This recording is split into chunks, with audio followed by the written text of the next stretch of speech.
नमस्कार दोस्तों, SR news में आप सभी का स्वागत है। मैं रिंकू यादव। दोस्तों, जब से भारतीय जनता पार्टी की देश में सरकार बनी है तब से लग रहा है कि सन 1990 के पहले वाला भारत जो है कि वापस से आ रहा है, दलितों के लिए, पिछड़ों के लिए, ओबीसी समाज के लिए, पीडीए समाज के लिए। क्योंकि जिस हिसाब से घटनाएं घट रही है समाज में, जिस हिसाब से जो उच्च जाति के लोग हैं वो फिर से अपना वर्चस्व कायम करने की कोशिश कर रहे हैं, उसको देखते हुए तो यही अंदाजा लगाया जा सकता है कि भारत फिर से सन 1990 के दशक में जा रहा है।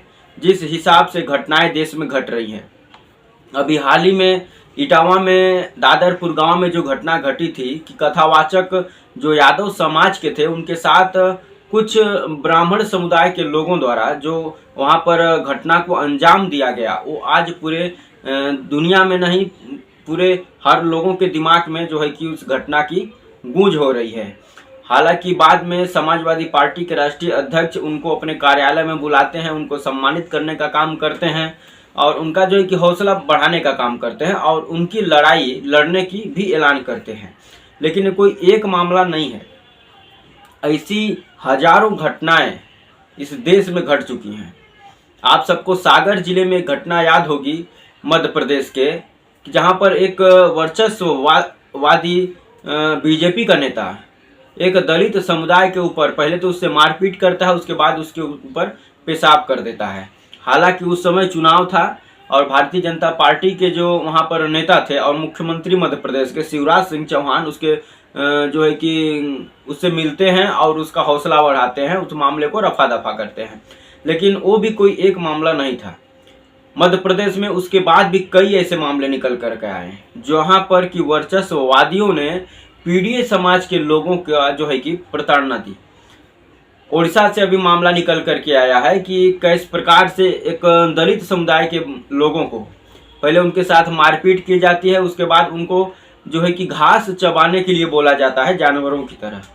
आप सोच सकते हैं ये 21वीं सदी की भारत है, विश्व गुरु बनने की राह पर चलता हुआ यह भारत है और दुनिया की दूसरी तीसरी इकोनॉमिक बनाने की बात हमारे देश के प्रधानमंत्री नरेंद्र मोदी करते हैं। उस देश की ये घटनाएं हैं जहां पर एक इंसान दूसरे इंसान के साथ जो है कि जानवरों वाला सलूक करता है। जो अभी भी इस देश में उस मानसिकता के लोग मौजूद हैं जो अपने आप को सर्वश्रेष्ठ समझते हैं दूसरों इंसानों की अपेक्षा, और यही सोच जो है कि इस समाज को जो है कि बांटने का काम कर रही है। पहले भारतीय जनता पार्टी के निशाने पर केवल और केवल मुसलमान थे। मुसलमानों को अपशब्द बोल के, मुसलमानों के प्रति घृणा फैला के समाज में जो है कि ये अपना वोट बैंक को सेट करते थे। लेकिन अब वही भारतीय जनता पार्टी अब जातियों में भी लोगों को बांटना शुरू कर दी है। जो उच्च जाति के लोग हैं, वो जो पीडीए समाज के लोग हैं, उनके ऊपर जो है कि अपना वर्चस्व कायम करना चाहते हैं, उनको डरा कर धमका कर रखना चाहते हैं, उनको अपने सामने जो है कि नीचा दिखाने का काम करते हैं। और ऐसा तमाम मामला देश में जो है कि देश के हर प्रदेश से आप सबको सुनाई समय समय पर देता होगा। इटावा की जो घटना है ये कोई मामूली घटना नहीं है। ये घटना इसलिए बस हुई कि कोई कथावाचक यादव समुदाय से था। अब ये बात जो है कि वर्चस्ववादियों को चुभ गई कि ये हमारा बिजनेस है, ये हमारा काम है, ये पीडीए समाज के लोग हमसे छोट जाति के लोग क्यों कर रहे हैं और कैसे कर रहे हैं। बस ये बात उनके माइंड में खटक गई, ये बात उनके दिल पर लग गई और उसके बाद सब लोगों ने मिलकर उस यादव समाज के कथावाचक के साथ क्या किया ये पूरा देश देख रहा है। लेकिन इस पर मुख्यमंत्री का कोई अभी तक वक्तव्य नहीं आया है। अभी तक जो देश के सर्वोच्च नेता हैं भारतीय जनता पार्टी के, प्रधानमंत्री नरेंद्र मोदी का कोई वक्तव्य नहीं आया है।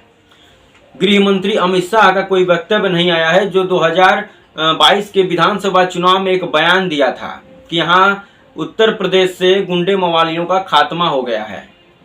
उत्तर प्रदेश में बहन बेटियां रात को 12 बजे भी अपने शरीर पर सोना लाद के सड़क पर निकल सकती हैं और वह सुरक्षित अपने स्थान पर, अपने घर पर पहुंच सकती हैं। उस उत्तर प्रदेश में आए दिन महिलाओं के साथ लूट हो रहा है, महिलाओं के साथ बलात्कार हो रहा है, महिलाओं के साथ मारपीट हो रहा है। तमाम ऐसी घटनाएं उत्तर प्रदेश से निकल करके आ रही हैं।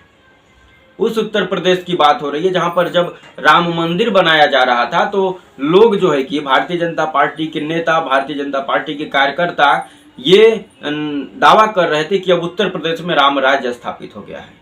लेकिन इससे अच्छा तो रावण राज्य था। जब रावण भी सीता मैया को उठा के अपने जो है कि घर लेकर गया था, अपने दरबार में लेकर गया था, तो वहां पर सीता मैया भी सुरक्षित थी, उनके ऊपर कोई आंच नहीं आई थी। वो रावण राज्य था। लेकिन ये जब राम राज्य स्थापित हुआ है बीजेपी के द्वारा, इस राम राज्य में बहन बेटियों के साथ सरेआम जो है कि लूट होती है, उनका बलात्कार होता है, उनके साथ मारपीट किया जाता है। ये घटनाएं बीजेपी के राम राज्य में आज भी घटित हो रही हैं। अयोध्या परिसर में एक सफाई कर्मी लड़की के साथ 9 जन मिल के बलात्कार करते हैं और ऊपर से उस लड़की के ऊपर ही दबाव बनाया जाता है कि वो थाना में उन लोगों के खिलाफ FIR दर्ज ना करे। ये भी घटना उसी रामराज वाले प्रदेश में, उसी राम मंदिर के परिसर में घटती है। आप कल्पना कर सकते हैं कि भारतीय जनता पार्टी समाज को किस ओर लेकर जा रही है।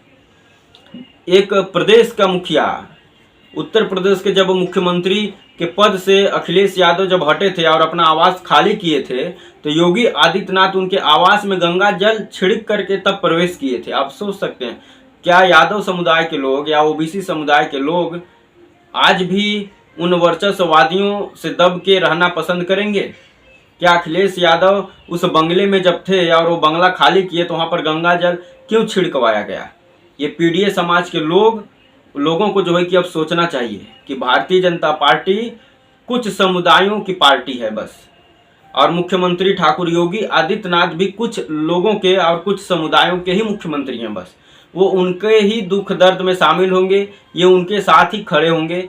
PDA समाज को कोई पूछने वाला नहीं है पूरे देश में। PDA समाज का यदि कोई देश में और प्रदेश में नेता है तो एकमात्र नेता अखिलेश यादव है।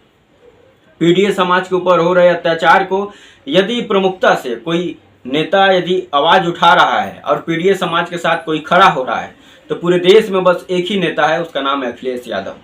किसी भी जाति, समुदाय, धर्म से यदि PDA समाज के ऊपर अत्याचार होता है तो अखिलेश यादव उसकी आवाज़ बनते हैं, अखिलेश यादव उसका लड़ाई लड़ने का काम करते हैं, उसको साथ देते हैं। बाकी पूरे देश में कोई भी ऐसा नेता नहीं है जो PDA समाज के साथ खड़ा हो सके। तो PDA समाज को भी अब सोचना चाहिए कि जब हमारे लिए हमारा नेता बन करके उभरे हैं अखिलेश यादव, हमारे दुख और सुख में शामिल हो रहे हैं अखिलेश यादव, तो अब PDA समाज को भी एक सुर में खड़ा हो जाना चाहिए और अखिलेश यादव की आवाज़ में आवाज़ मिला करके एक साथ बोलना चाहिए कि बहुत हुआ इन वर्चस्ववादियों का अत्याचार, अब देश और प्रदेश नहीं सहेगा इनको।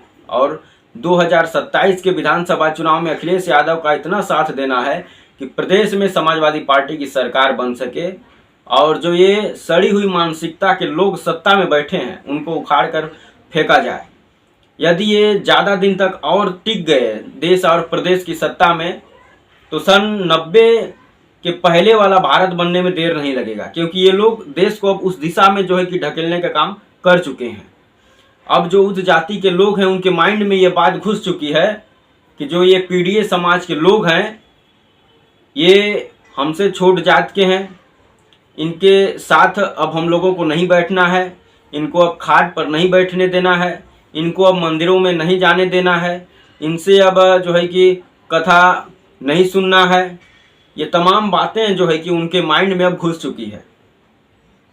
रामजीलाल सुमन राज्यसभा सांसद के साथ जब ये लोग ऐसा कर सकते हैं, अखिलेश यादव जो प्रदेश के मुख्यमंत्री रह चुके हैं जब उनके साथ इतना भेदभाव ये लोग कर सकते हैं, तो आम नागरिकों के साथ, आम PDA समाज के साथ ये क्या कर सकते हैं इसकी आप अंदाज़ा लगा लीजिए।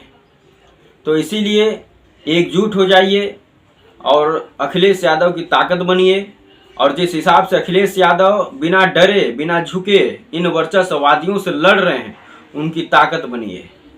क्योंकि जब तक अखिलेश यादव के पास पावर नहीं आएगा, जब तक अखिलेश यादव सत्ता में नहीं जाएंगे, तब तक आप लोगों के लिए वो कुछ नहीं कर सकते हैं। बस जैसे मदद हो रही है वैसे मदद कर पाएंगे। लेकिन आप लोगों को खुलकर जीना है, आप लोगों को संविधान के आधार पर अपना हक के लिए लड़ना है और अपना हक पाना है। तो अपनी सरकार बनानी होगी, चाहे वो देश हो चाहे प्रदेश हो। तो दोस्तों आप सबकी क्या राय है? क्या भारत फिर से उन दिशा में जाना शुरू हो गया है जहां सन 1990 के पहले कुछ वर्चस्ववादी जाति के लोग अपना वर्चस्व कायम करके रखते थे और पीड़ित समाज को सताते थे? इसके बारे में कमेंट कर बताएं।